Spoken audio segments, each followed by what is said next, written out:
Hello जय हिंद प्यारे दोस्तों। तो कैसे हैं आप सब? आशा करते हैं बहुत ही अच्छे होंगे।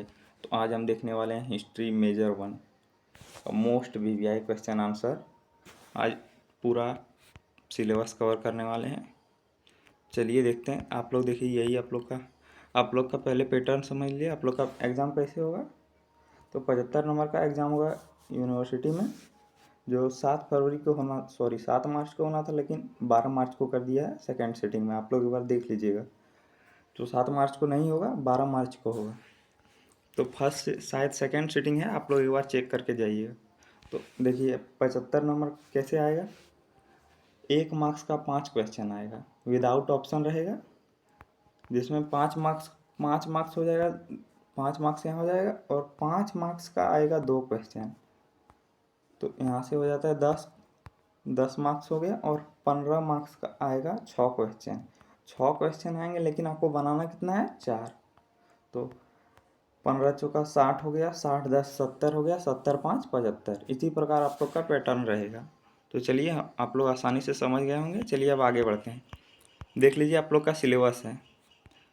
यहाँ यूनिट 1 में दिया है, यूनिट 2 में दिया है, यूनिट 3 में और यूनिट 4। तो पहले क्या पढ़ना है? Survey of source and approach ancient Indian history. यानी एंशिएंट इंडियन हिस्ट्री का सोर्स क्या है, यानी स्रोत क्या है, कैसे वहाँ कैसे जान पाया, उन सब के विषय में पढ़ना। प्री हिस्टोरी पढ़ना है, यानी आधे ऐतिहासिक। पैथोलिक एज यानी पाषाण काल, यानी पत्थर काल जिसे कहा जाता है। मेसोथोलिक एज यानी मध्य पाषाण काल। न्यूथोलिक एज मतलब न्यूलिथिक एज मतलब हो गया नया पाषाण काल। इसी विषय में आप लोग को पढ़ना है। चलिए डायरेक्ट आप सिलेबस आप लोग देख लिए। अब डायरेक्ट क्वेश्चन आंसर करते हैं। वैदिक पीरियड ये सब में पढ़ना है। Religious movement, Jainism and Buddhism, second unit का यहाँ देखिए, इसी में पढ़ना है।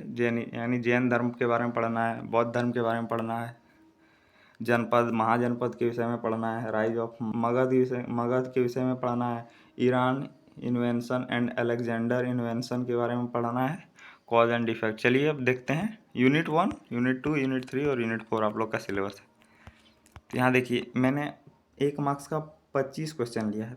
25 क्वेश्चन कवर कर लेंगे तो सारे क्वेश्चन कवर हो जाएंगे। पहला क्वेश्चन है, प्राचीन भारतीय इतिहास के अध्ययन का प्रमुख पुरातात्विक स्रोत क्या है? पुरातात्विक स्रोत क्या होता है? जिसमें किसके बारे में अध्ययन किया जाता है? पुरातात्विक हो गया जैसे कि स्मारक, अभिलेख, सिक्का, जो प्राचीन समय में मिला करता था उसी से पता लगा था। यानी जिस राजवंश का मिला जाता था उससे पता लगा था कि उस राजवंश में राज व्यवस्था कैसी थी, प्रशासन कैसी थी, इन सब के विषय में पता लगाया जाता था। तो क्या पूछा है? प्रमुख पुरातात्विक स्रोत। प्रमुख मतलब सबसे अधिक, यानी सबसे अधिक पाए जाने वाला, सबसे अधिक स्रोत किसमें मिला होता? अभिलेख। अभिलेख क्या होता था? आप लोग जानते होंगे, राजा अशोक, महान अशोक जिसे कहा था, उन्होंने अपने भी जो भी कार्य किया करते थे वो क्या करते थे? अभिलेख पर लिखवा देते थे। तो अभिलेख कौन कौन भाषा में लिखवाते थे? ब्राह्मणी, खरोष्टी, यूनानी, इन्हीं भाषा में लिखाया करते थे। तो अभिलेख प्रमुख पुरातात्विक स्रोत है। दूसरा क्वेश्चन है, पाषाण युग की सबसे प्राचीन काल कौन सी है? तो पूरा पाषाण काल। तो आप लोग जानते होंगे पाषाण काल को क्या कहा जाता है? पत्थर, यानी पाषाण मतलब क्या होता है? पत्थर। पत्थर युग को, यानी कह सकते हैं पाषाण युग को 3 भागों में डिवाइड किया है। एक पूरा पाषाण, एक पाषाण और एक पूरा पाषाण, उसके बाद मध्य पाषाण, उसके बाद नव पाषाण। 3 युग में विभाजित कर दिया है। और तीसरा क्वेश्चन है, मध्य पाषाण काल को अंग्रेजी में क्या कहते हैं? तो मैथोलिक एज। ये तो कोई से नवपाषाण काल की मुख्य विशेषता क्या है? तो कृषि की शुरुआत हुई थी नवपाषाण काल में। क्वेश्चन नंबर 5 की ओर बढ़ते हैं। जिस समय मानव ने पत्थर के साथ तांबे का प्रयोग करना शुरू किया उस काल को क्या कहा जाता है? तो ताम्रपाषाण काल। तांबा के लिए यूज हो गया, और यानी पत्थर का यूज होता ही था और ताम्र का यूज होने लगा, तो दोनों मिलकर क्या बन गया? ताम्रपाषाण काल। हड़प्पा सभ्यता की और किस नाम से जाना जाता है? तो हड़प्पा सभ्यता को सिंधु घाटी सभ्यता भी कहा जाता है। क्वेश्चन नंबर 7 है, हड़प्पा सभ्यता की खोज कब हुई? तो 1921 में। किसने की थी? दयाराम साहनी ने। क्वेश्चन नंबर 8 है, हड़प्पा सभ्यता का प्रमुख बंदरगाह कौन सा था? तो लोथल था। लोथल किस राज्य में स्थित है? आप लोग जानते होंगे, गुजरात में स्थित है। वर्तमान गुजरात आज भारत में है। वैदिक सभ्यता वैदिक काल का प्रमुख ग्रंथ कौन सा है? तो ऋग्वेद है। यानी आप लोग जानते होंगे वेद 4 वेद हैं और सबसे प्राचीन वेद भी कौन है? ऋग्वेद है। क्वेश्चन नंबर 10 है, वैदिक समाज का मुख्य आधार क्या था? तो वैदिक समाज का मुख्य आधार पशुपालन था और कृषि। आगे बढ़ते हैं। जैन धर्म के संस्थापक? तो महावीर स्वामी, आप लोग जानते होंगे 24वें तीर्थकर। और बौद्ध धर्म के संस्थापक कौन थे? तो गौतम बुद्ध थे। आगे बढ़ते हैं। क्वेश्चन नंबर 13 है, महावीर का जन्म कहाँ हुआ था? तो कुंडलग्राम में हुआ था। कहाँ हुआ था? कुंडलग्राम में। आप लोग अगर सब क्वेश्चन कवर कर लेते हैं, आज यूनिट 1 और यूनिट 2 के क्वेश्चन लाए हैं, अगर आप यूनिट 3 और 4 के सब क्वेश्चन कर लेते हैं, लगभग 20 क्वेश्चन देंगे, 20 से थोड़ा हो सकता है, 21 या 22 क्वेश्चन देंगे। लेकिन अगर आप लोग 22 क्वेश्चन कर लिए हैं तो एकदम आप लोग का एग्जाम में जितना भी क्वेश्चन, आप लोग को बताएं कि 15 नंबर का 6 क्वेश्चन बनता है, 6 में से 5 क्वेश्चन मिल जाएगा। 5 क्वेश्चन मिल जाए और आप लोग को बता देंगे कि कौन कौन सा क्वेश्चन इंपॉर्टेंट है, आप लोग करके जाइएगा। तो एकदम 5 क्वेश्चन मिल जाए और जो 5 नंबर का 2 वो क्वेश्चन रहेगा, उसमें भी एक फिक्स है, एक एक क्वेश्चन मिलेगा, लेकिन हो सकता है दोनों क्वेश्चन भी मिल जाए। तो आप लोग यहाँ से कर लीजिए, एकदम सारे टॉपिक कवर हो जाएंगे, सारे सिलेबस कवर हो जाएंगे। और इसका PDF मैं टेलीग्राम चैनल पर दे दूँगा, तो आप लोग टेलीग्राम चैनल से भी जुड़ जाइएगा। महाजन पदों की कुल संख्या कितनी थी? तो आप लोग जानते होंगे 16 थी। मगध साम्राज्य का पहला शक्तिशाली शासक कौन था? तो बिंबिसार। आगे बढ़ते हैं। पहला पूछा है, नहीं तो सबसे शक्तिशाली तो अशोक कह सकते हैं। नंद वंश का संस्थापक कौन था? तो महापद्म नंद था। भारत पर आक्रमण करने वाला पहला ईरानी शासक कौन था? तो डेरियस प्रथम था। आगे बढ़ते हैं। क्वेश्चन नंबर 19 है, सिकंदर ने भारत पर आक्रमण कब किया? तो 326 ईसा पूर्व को किया था। क्वेश्चन नंबर 20 है, सिकंदर और पोरस का युद्ध किस नदी के किनारे हुआ था? तो झेलम नदी के किनारे। क्वेश्चन नंबर 21 है, मौर्य साम्राज्य का संस्थापक? तो चंद्रगुप्त मौर्य। चंद्रगुप्त मौर्य का गुरु कौन था? तो चाणक्य कौटिल्य। चाणक्य की सहायता से चाणक्य ने रणनीति बनाया था, उसी प्रकार चंद्रगुप्त ने मगध साम्राज्य को अपना लिया था, यानी वहाँ विजयी कर लिया था। क्वेश्चन नंबर 23 है, चंद्रगुप्त मौर्य के बाद मौर्य शासक का कौन बना? मौर्य शासक? तो बिंदुसार बना। अशोक का प्रसिद्ध युद्ध कौन सा था? तो कलिंग युद्ध। इसी के बाद अशोक ने युद्ध करना ही छोड़ दिया था। 25 नंबर है, कलिंग युद्ध कब हुआ? तो 261 ईसा पूर्व में।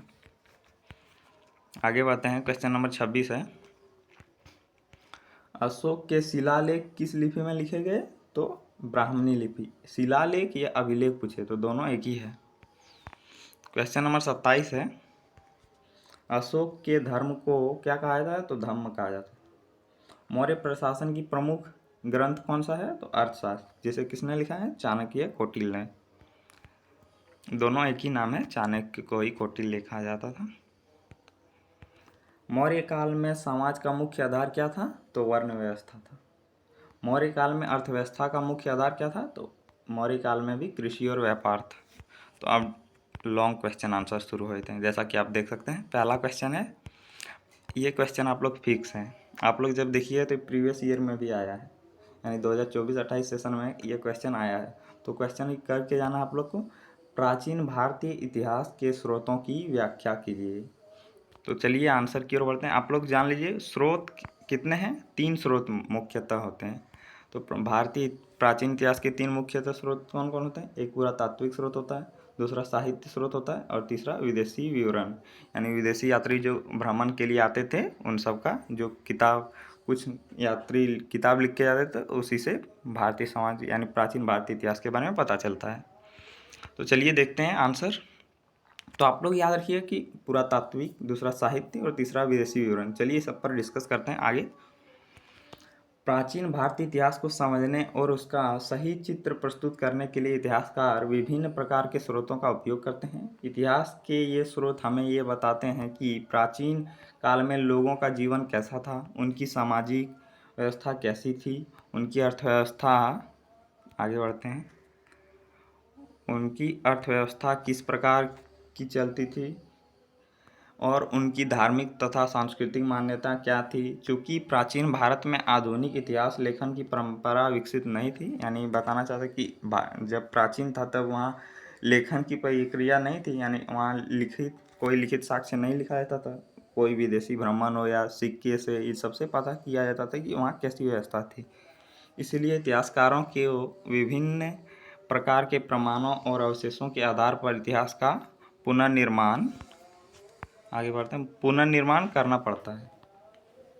सामान्यतः प्राचीन भारतीय इतिहास के स्रोतों को दो प्रमुख भागों में विभाजित किया जाता है, एक साहित्य स्रोत और दूसरा पुरातात्विक स्रोत, और तीसरा होगा विदेशी विवरण। शायद यहाँ आप नहीं लिखा है, मैंने पॉइंट लिया है, आप देखिए। साहित्य स्रोत हो गया, दूसरा ही विदेशी यात्रियों का विवरण। तो विदेशी यात्रियों का विवरण भी महत्वपूर्ण है, तो तीसरा आप लोग यहाँ जोड़ लीजिएगा, विदेशी यात्रियों का विवरण। तो पहले देखते हैं साहित्यिक स्रोत। साहित्यिक स्रोत क्या होते हैं? कोई भी ग्रंथ जो प्राचीन समय में लिखा गया था, जैसे बताएं कि कौटिल्य जो मौर्य साम्राज्य के बारे में बताता है, प्रशासन व्यवस्था के बारे में, तो वो हो गया साहित्यिक स्रोत। कोई भी किताब, प्राचीन ग्रंथ या कह सकते हैं। तो पहला देखते हैं, पहला पॉइंट, साहित्य स्रोतों में वे ग्रंथ और रचनाएं शामिल होती है जो प्राचीन काल में लिखी गई थी। इन ग्रंथों से उस समय के समाज, धर्म, संस्कृति और राजनीतिक परिस्थितियों के बारे में महत्वपूर्ण जानकारी प्राप्त होती है। वैदिक साहित्य प्राचीन भारतीय इतिहास की सबसे महत्वपूर्ण स्रोत मानी जाती है। जिसमें वैदिक स्रोत क्या है? वैदिक साहित्य तो ऋग्वेद, सामवेद, यजुर्वेद और अथर्ववेद जैसे वेदों में उस समय की धार्मिक विश्वासों, आगे बढ़ते हैं, तो वेद से हमें क्या क्या पता चलते हैं? धार्मिक विश्वास, सामाजिक व्यवस्था और आर्थिक जीवन का वर्णन मिलता है। इसके अतिरिक्त ब्राह्मण ग्रंथ, उपनिषद, रामायण और महाभारत जैसे महाकाव्य भी उस समय की संस्कृति और समाज को समझने में अत्यंत सहायक है। तो आप लोग देख सकते हैं, यही सब साहित्यिक स्रोत कौन कौन है? ब्राह्मण ग्रंथ हैं, उपनिषद हैं, रामायण है और महाभारत जैसे क्या हो उस समय की। आप लोग एक पॉइंट ऐड कर सकते हैं, चाणक्य के जैसे बताए अर्थशास्त्र, और पॉइंट देखिए जैसे, और क्या है साहित्यिक स्रोत? बौद्ध और जैन साहित्य की प्राचीन इतिहास के महत्वपूर्ण स्रोत। बौद्ध धर्म के त्रिपिटक तथा जैन धर्म के आगम ग्रंथों में उस समय के समाज और धार्मिक विचारों का विस्तृत विवरण मिलता है। इन ग्रंथों के माध्यम से हमें यह भी पता चलता है कि उस समय धार्मिक सुधार आंदोलन का समाज पर क्या प्रभाव पड़ा। तो बस आप लोग यही साहित्यिक स्रोत में पॉइंट बना के लिख दीजिएगा। वैदिक स्रोत थे, जैन धर्म के स्रोत थे, बौद्ध धर्म के स्रोत थे, सभी धर्मों के स्रोत थे। सभी धर्म के, कुछ धर्म के आप लोग किताब लिख दीजिएगा, ग्रंथ कह सकते हैं, सॉरी। चलिए आगे बढ़ते हैं, विदेशी यात्रियों का विवरण देखते हैं। तो विदेशी यात्रियों का विवरण। भारत में आने वाले विदेशी यात्रियों ने भी अपने अनुभवों को लिखित रूप में प्रस्तुत किया। इन विवरणों से उस समय की प्रशासनिक व्यवस्था, सामाजिक जीवन और आर्थिक जीवन गतिविधियों के बारे में महत्वपूर्ण जानकारी मिलती है। उदाहरण के लिए यूनानी यात्री मेगास्थनीज ने अपनी प्रसिद्ध पुस्तक क्या, इंडिका में मौर्यकालीन भारत की प्रशासनिक व्यवस्था, शासन व्यवस्था और समाज का विस्तृत विवरण दिया है। विवरण देख सकते हैं, एक लिख दिए मेगास्थनीज और दूसरा कौटिल्य भी, कौटिल्य तो यहीं के थे। तो आप लोग एक हिस्टोरिका जो भारत और फारस देश के संबंध के विषय में बताता है, तो आप दूसरा स्रोत लिख दिया क्या, हिस्टोरिका, जिसे किसने लिखा? हेरोडोटस ने लिखा है, जिसमें भारत और फारस के विषय में संबंध बताते थे, प्राचीन इतिहास के विषय में। और तीसरा क्या है? पुरातात्विक स्रोत। चलिए आगे बढ़ते हैं, आप लोग देख लीजिए पुरातात्विक स्रोत क्या है। पुरातात्विक स्रोत में वे भौतिक अवशेष शामिल होते हैं जो खुदाई या उत्खनन से प्राप्त होते हैं।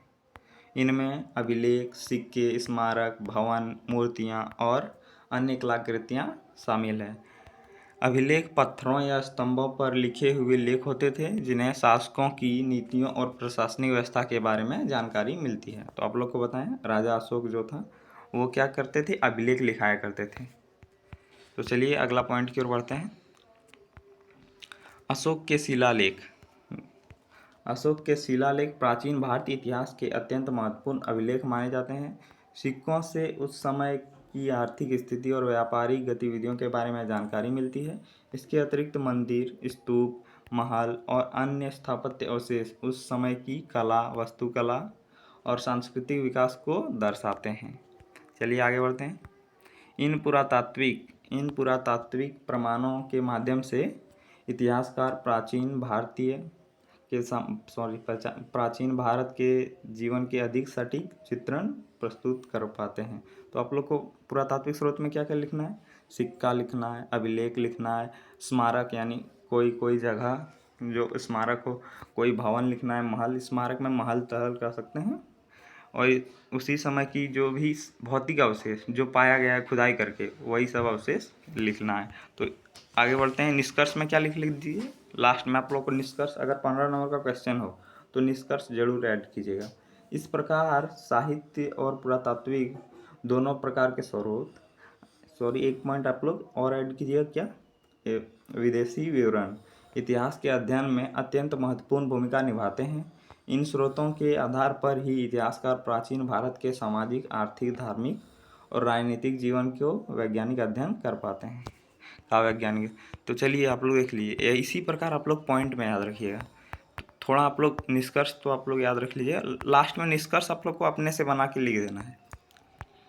तो एक बार याद रखिएगा पुरातात्विक स्रोत, दूसरा रखना है विदेशी यात्रियों का विवरण। आप लोग ऐसे ही पॉइंट याद रखिएगा, विदेशी यात्री का विवरण, पुरातात्विक स्रोत और साहित्यिक स्रोत, और अपने से बना के लिख दीजिएगा।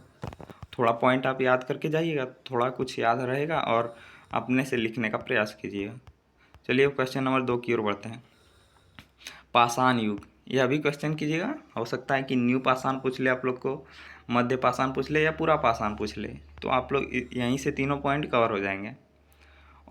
आप लोग का जो 5 नंबर का क्वेश्चन आएगा यहीं से क्वेश्चन आएगा फिक्स है, या तो पूरा पाषाण पूछेगा, या न्यू पाषाण पूछेगा, या मध्य पाषाण पूछेगा।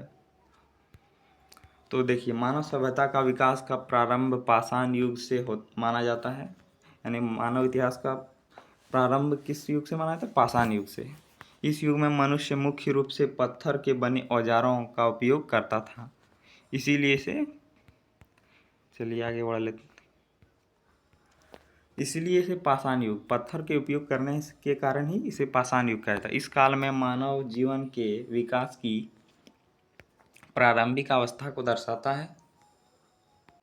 अगला पॉइंट है, पाषाण युग में मनुष्य जीवन का अत्यंत सरल और प्रकृति पर निर्भर था। यानी आप लोग देखेंगे जब पाषाण युग शुरू हुआ था तो मनुष्य एकदम बहुत सरल था और सब डिपेंडेंट था प्रकृति पर। उस समय मनुष्य ना तो खेती करना जानता था और ना ही स्थायी घर बनाकर रहता था। वह भोजन के लिए जंगलों में घूमता था और शिकार या फल फूल इकट्ठे कर अपना जीवन यापन करता था। चलिए अगला पॉइंट की ओर बढ़ते हैं। इतिहासकारों ने मानव जीवन के विकास को समझने के लिए पाषाण युग को 3 मुख्य चरणों में विभाजित किया है। तो आप लोग यह पॉइंट याद रखिएगा। तो पहला पूरा पाषाण, आप लोग थोड़ा थोड़ा याद रखिएगा, पॉइंट में याद कर लीजिए। एक पूरा पाषाण, दूसरा दूसरा मध्य पाषाण, उसके बाद तीसरा नव पाषाण। तो आप लोग तीनों के विषय में थोड़ा जान लीजिए, उसके बाद आप लोग को वहाँ लिखना, एग्जाम में आसानी से आप लिख पाएंगे नव पाषाण के विषय में। तो चलिए जानते हैं, चलिए डिस्कस करते हैं। पूरा पाषाण काल, यह पाषाण युग का सबसे प्राचीन और लंबा काल था। यह समय मनुष्य पूरी तरह प्रकृति पर निर्भर था। वह गुफाओं और पेड़ों के नीचे रहता था तथा शिकार करके भोजन प्राप्त करता था। इस काल में मनुष्य ने पत्थर के बहुत साधारण औजार बनाए जिनका उपयोग शिकार और आत्मरक्षा के लिए किया जाता था। चलिए आगे बढ़ते हैं। आप लोग इसी प्रकार पूरा पाषाण और मध्य पाषाण और नव पाषाण तीनों के विषय में बढ़िया से पॉइंट याद रखिएगा। तो इसी काल में मनुष्य किया करता था। इसी काल में मनुष्य आग की खोज की, जो मानव जीवन के विकास का एक महत्वपूर्ण घटना मानी जाती है। आग के उपयोग से मनुष्य को भोजन पकाने और जंगली जानवरों से सुरक्षा प्राप्त करने में सहायता मिली। तो इसी प्रकार आप लोग को याद रखना है। और पूरा पाषाण काल का युग अगर आप लोग देखिएगा तो अज्ञात काल, यह कह सकते हैं 25,000 से 8,000 ईसा पूर्व तक क्या माना गया है? 25,000 से 8,000 ईसा पूर्व तक माना गया है पूरा पाषाण युग। आप लोग लिख दिए यही 25,000 से 8,000 तक। ईसा पूर्व, दोनों में ईसा पूर्व लगाना है। तो इसको क्या माना गया है, इस काल पूरा पाषाण काल माना गया है 25,000 ईसा पूर्व से 8,000 ईसा पूर्व। मध्य पाषाण काल, मध्य पाषाण काल, पूरा पाषाण काल के बाद मध्य पाषाण काल आया, जिसमें मानव जीवन के विकास का संक्रमण काल कहा जाता है। इस समय मनुष्य के औजार पहले की अपेक्षा छोटे और अधिक विकसित हो गए थे। छोटे औजारों और इन छोटे औजारों को माइक्रोलिथ कहा जाता था। इस काल में मनुष्य धीरे धीरे पशुपालन की शुरुआत की और भोजन के लिए मछली पकड़ना भी शुरू किया। जैसा कि आप लोग देखें, औजारों को माइक्रोलिथ कहा जाता, तो इसी आधार पर माइक्रोलिथिक मतलब माइक्रोलोथिक, जब इंग्लिश में देखिएगा मध्य पाषाण को क्या कहता है, मेसोलोथिक आया, तो इसको माइक्रोलोथिक काल भी कहा जाता है। आप लोग ये अभी याद रखिएगा।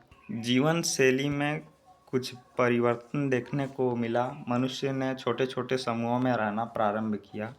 तो आप लोग इस काल का महत्वपूर्ण पॉइंट याद रखिएगा। और अब पढ़ते हैं नवपाषाण। नवपाषाण काल मानव सभ्यता के विकास का महत्वपूर्ण चरण माना जाता है। इस काल में मनुष्य ने कृषि करना सीखा, स्थायी रूप से गांव में बसाना शुरू किया, खेती के साथ साथ पशुपालन भी विकसित हुआ। आगे बढ़ते हैं। मनुष्य ने मिट्टी के बर्तन बनाना शुरू किया और अपने घर बनाने की कला भी सीखी। इस काल में पहिए का आविष्कार हुआ, जिससे परिवहन और व्यापार को आसान बना दिया। इस प्रकार नवपाषाण काल में मानव जीवन में बड़े सामाजिक और आर्थिक परिवर्तन आए। और एक पॉइंट आप लोग लिख दिए, नवपाषाण काल में ही कृषि की शुरुआत हुई थी।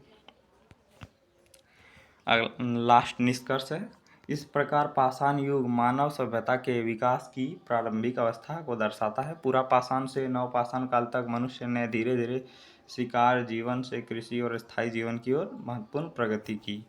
तो यहाँ आंसर समाप्त हुए थे। आप लोग इसी प्रकार याद रखिए।